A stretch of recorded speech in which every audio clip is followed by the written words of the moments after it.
everyone, and welcome back to my channel.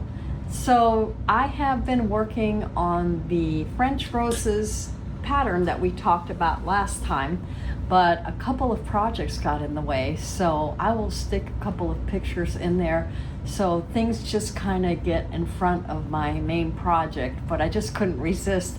I made a couple little dresses for my granddaughter, and I also made a t-shirt by layering vinyl, which I've never done before, and that was an experience, and I did accomplish it. But now I can get back to work. So let me show you what I've done so far, and just maybe you want to stitch along with me. Maybe you can sew along with me, and we can get our projects done together. Okay, so I cut out all of the layers that I need, and I showed you how I sorted them. I really like this plate idea. I got this idea at my Quilt Guild when they were having a little class, a workshop, and I also cut up the background fabric. I used this little floral, and I think that's going to be fine. And I also cut out the fabric for the borders, which you see here. So you're taking the leftovers from the petals, and then you're making the borders as well as the binding. And I like to get my binding done right away, so I think we're going to work on that. And then I still have to cut more background fabric. That's another thing I have to do. But let's get started.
Before we move on, I want to explain how I constructed the inner border because I found the wording in the pattern a little confusing the first time I read it. First of all, we sewed all of the strips together.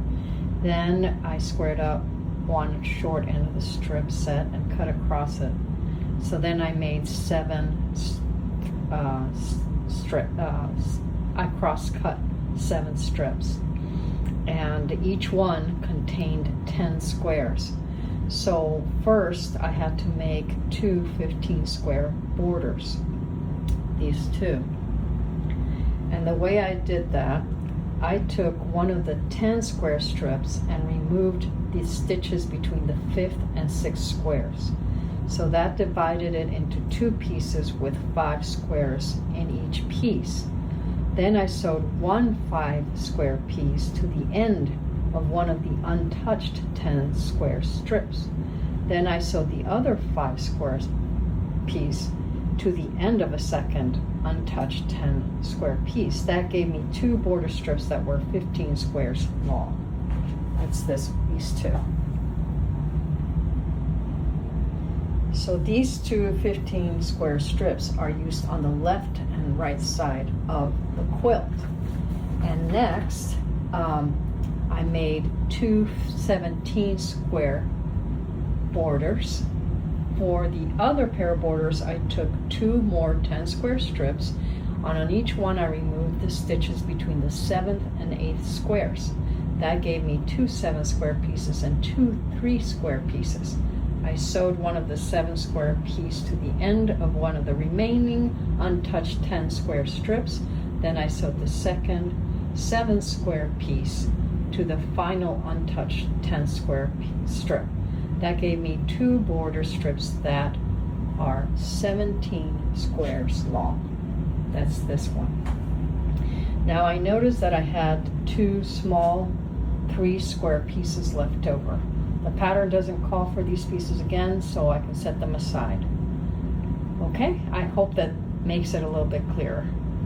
This is where I am now with the project. I've cut up all the pieces.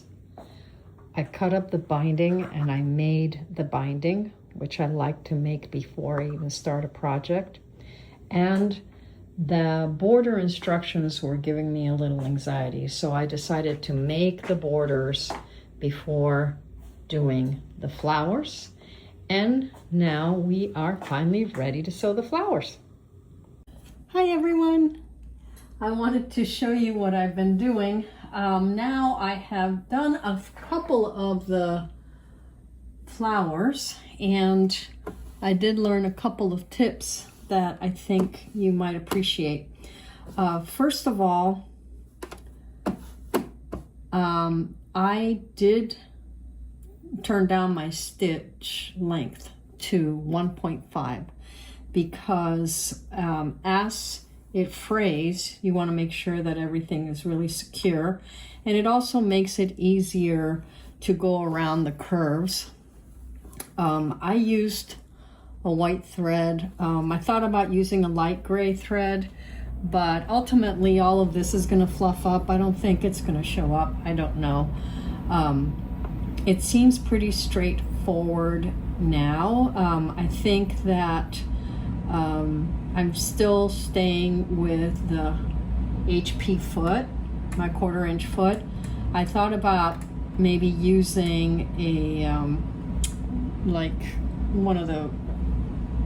I thought about using a dual foot feed foot, but I didn't think it was necessary. So let's make one together, and that way you'll see how you can do it.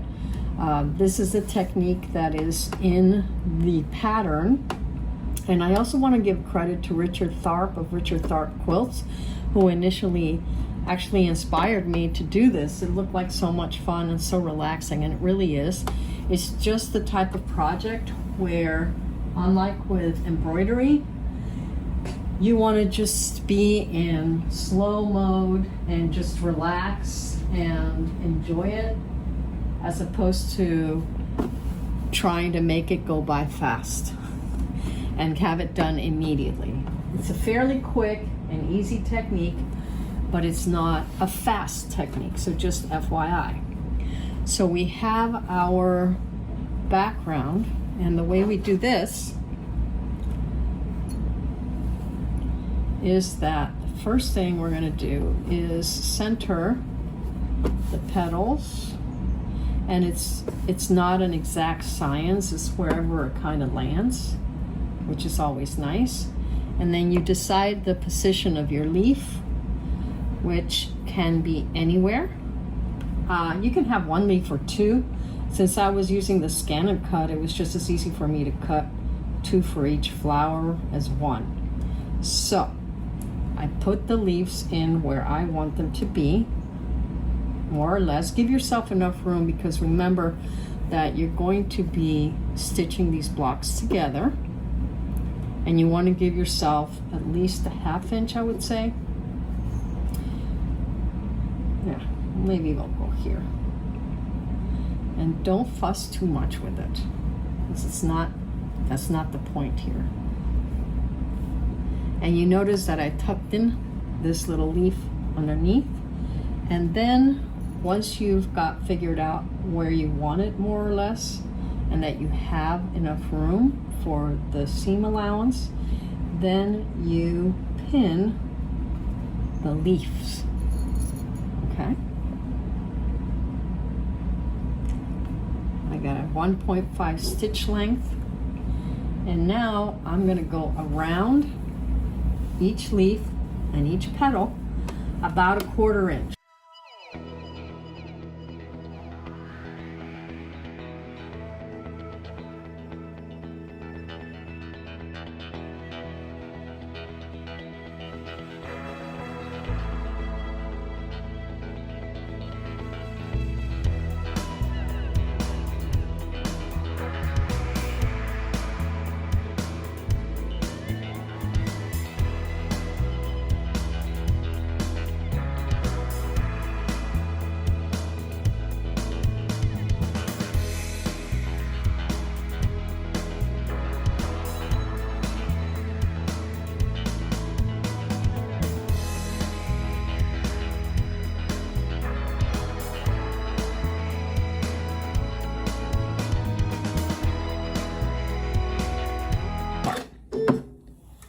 You flip it over, and then you have to cut the back, because the idea is to reduce bulk. That's always the name of the game, right? So you want to cut, I know it sounds strange, but you have to cut out that background fabric, and you want to be about a ½ inch from the stitching. Boop. All right. And I do like to cut it a ½ inch from the stitching, and then all of a sudden you didn't waste any fabric, you reduced bulk, and you might have enough fabric to make more flowers, or to do applique, or, you know, there's lots of stuff you can do.